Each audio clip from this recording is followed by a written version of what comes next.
New reporting indicates that homes have been rebuilt multiple times after floods and wildfires destroyed them, and they're being sold despite how vulnerable they are to these natural disasters, which of course have been exacerbated by climate change. Now, there's some concern that new buyers aren't fully aware of the dangers of purchasing homes in these vulnerable areas. And so Time had a pretty lengthy but interesting piece about the prevalence of this and what could likely lead to another housing crisis in the future. They write that increasingly experts see a collective threat to the US economy.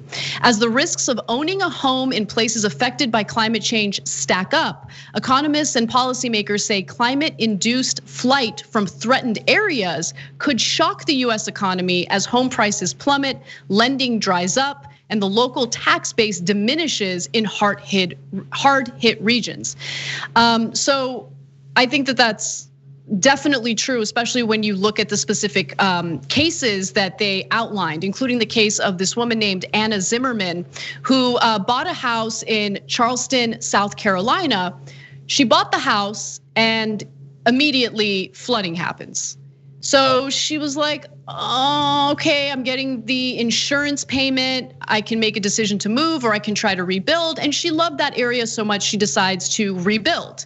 And she's like, this is maybe, I'll look at the silver lining. I get to rebuild the home the way that I like it. After she did that, it floods again. And so she realizes this is not a good area to buy a home in because whoever the next buyer is gonna run into this same problem over and over again. And so rather than selling it, she actually just went into foreclosure, and then Fannie Mae came in and immediately sold it. Right, and again, there's some concern, Francesca, that they're not really fully disclosing how dangerous buying homes in these areas really are.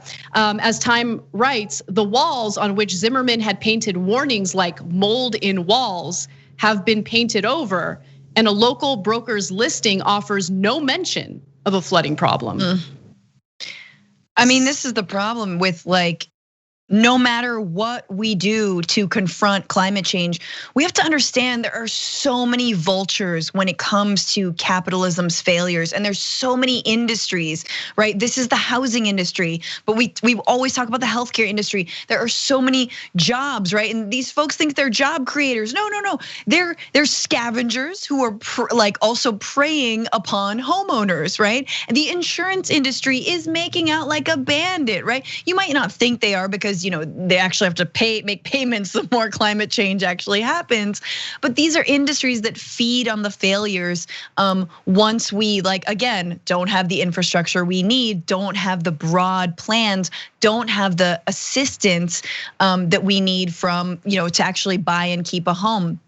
But man, it happens a lot. I remember I visited Florida, just the Panhandle, 2015, before Katrina, but after another hurricane, and I saw folks rebuilding their homes right on the beach. Now, I think a lot of these were vacation homes, and this was again back in 2015, or no, it's earlier than that. So what was it, 2009?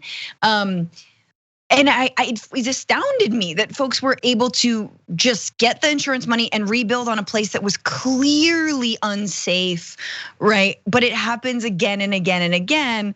And yet, yeah, how are we actually taking care of folks for the long haul? I don't know, move to higher ground, as Andrew Yang once said. Oh my gosh.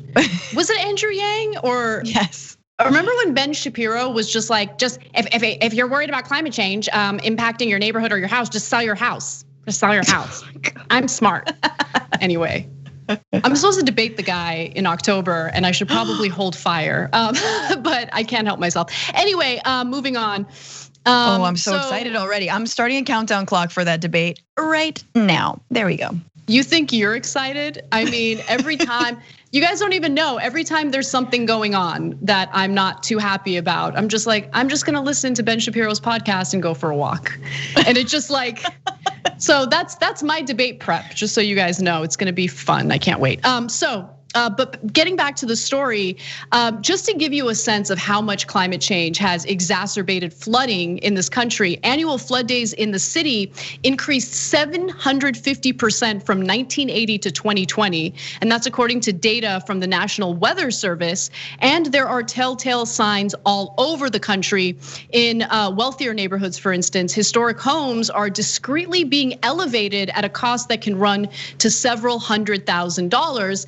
And to your point, Francesca, about Florida, you're seeing these seawall projects taking place in Florida. You're seeing, homes in the wealthier areas undergoing this type of like retrofitting in order to withstand the damage that can be done by these persistent floods. But the real question here is, and it's hard to gauge it because there hasn't been a full-on study on this, how many homeowners have been lied to by flippers, by speculators, by people who just look to buy these homes, flip them quick to make a profit? How many of them are fully informed about the risks associated with buying homes in these areas that are vulnerable to climate-fueled natural disasters?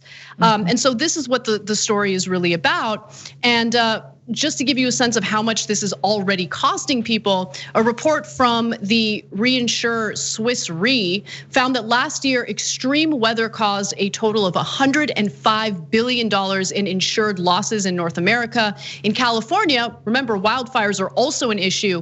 $2 trillion worth of real estate sits in areas most at risk of wildfires, and that's according to the real estate brokerage firm Redfin.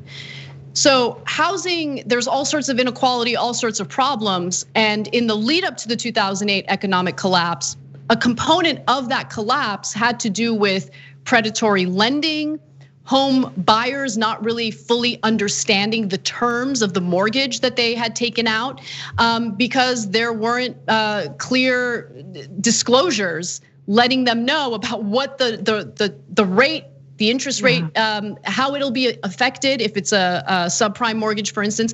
In this case, obviously, there's a lack of disclosure when it comes to the vulnerabilities of these neighborhoods to climate events.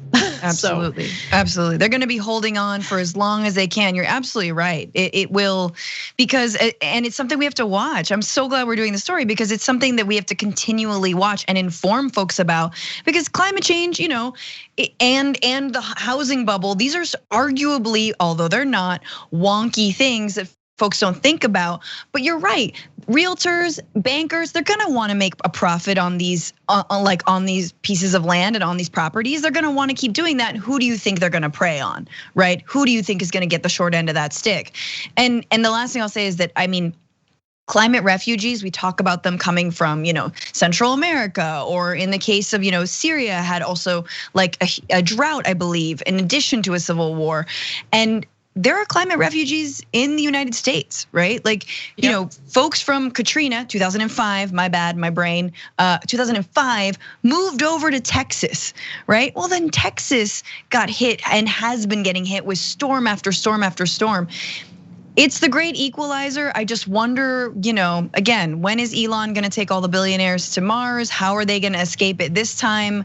Unless we actually stop climate change, unless we actually do things to rein this in. Yeah, I mean, Elon Musk should maybe focus on one project at a time.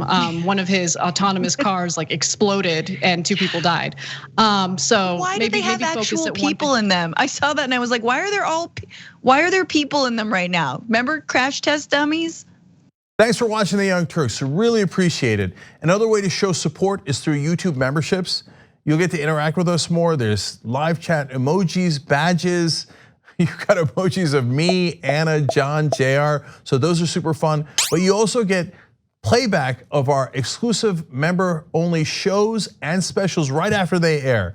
So all of that, all you gotta do is click that join button right underneath the video. Thank you.